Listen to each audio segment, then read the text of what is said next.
হ্যাঁ প্রিয় দর্শক, আজকে আমরা পৌঁছে গেলাম সেই বৈরবে আর কি, ভৈরব। এই মুহূর্তে আমরা কিশোরগঞ্জ গাড়িতে উঠলাম। তো এক মুরব্বী গিয়ে দেখলাম উনি রাস্তা আছে, গান গাচ্ছে, ভালো গান বাসে দিয়ে। উনি একটু গিনিপুতে উনি প্রতিবন্ধী আছে, কিছুটা প্রতিবন্ধী। তো ভালো লাগলো ওনাকে চিন্তা করলাম, একটা গান শুনছনি। ঠিক আছে, আপনার নামটা কি? আমার নাম আব্দুল মান্নান। আব্দুল মান্নান। কত বছর ধরে আপনি গান স্যার গান? সংগ্রামের পর থেকে বাসি স্যার সংগ্রামের থেকে। আপনি কি মুক্তিযুদ্ধ করেছিলেন নাকি?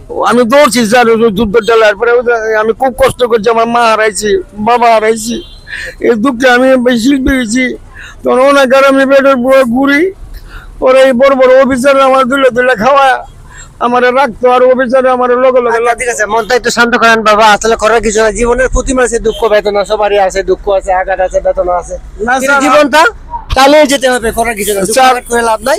আনন্দের মধ্যে আপনি মানুষকে বিনোদন দেন, এটা সবচেয়ে হলো আপনার হলো স্যার দে ইয়া। স্যার আমার এই সরকারি। আচ্ছা ঠিক আছে, আমরা এখন ওনার এখন গান শুনবো।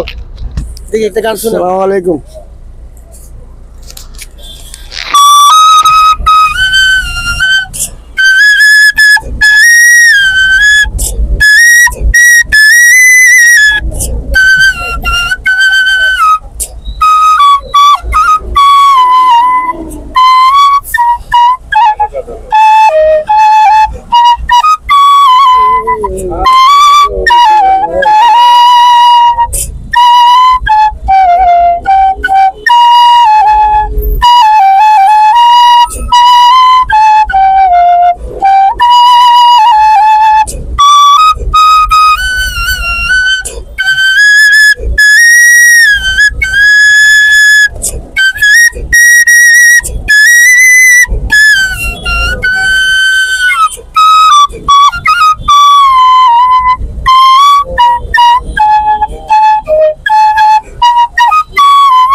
গাড়ি ছাড়বো।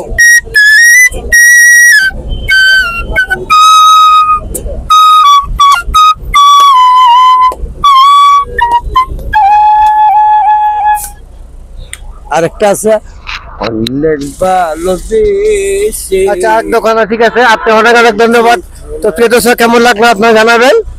অনেক অনেক ধন্যবাদ। আমাদের যে প্রিয় শিল্পী আব্দুল মান্নান, জি প্রতিবন্ধী। আব্দুল মান্নান প্রতিবন্ধী। বাড়ি কোথায়? বাড়ি এখানে একটু দূরে জামালপুর ডাঙ্গাহাটি, এই শিবপুর ইউনিয়ন। ও শিবপুরিয়ান থাঙ্গা। আমার স্যার আমার যে গোর বাড়ি সরকার থেকে দিছে যা অনেকটা সুরে বাদ পরে স্যার আমার এটা নিতে থাকে কিছু কর্মকর্তারা অনেক দৌড়ছে সিদ্ধি চোর বাড়ি, এটি খুবই নন্দা করতে। ঠিকানাটা বলেছেন কোন জায়গা? আর সৈগন্ধ ওই সিদ্ধির চর, হাসিগঞ্জ সিরিগঞ্জ। সিদ্ধির চর ওই কালকে বাজার এখানে চোর বেশি ডাকাত বেশি। ঠিক আছে প্রিয় দর্শক, আমাদের এখানে হাজার হাজার লক্ষ লক্ষ মানুষ দেখে, যদি আমাদের প্রিয় কোনো প্রশাসন মানুষ যদি দেখে থাকেন, দৃষ্টিগোচর করে থাকেন, একটু উন্নতার বিষয়টা একটু দেখবেন। ঠিক আছে, সবাই ভালো থাকবেন। ওকে। আমার 3টা মেয়ে, একটা মেয়ের আমি বিয়া দিতেছি, আমার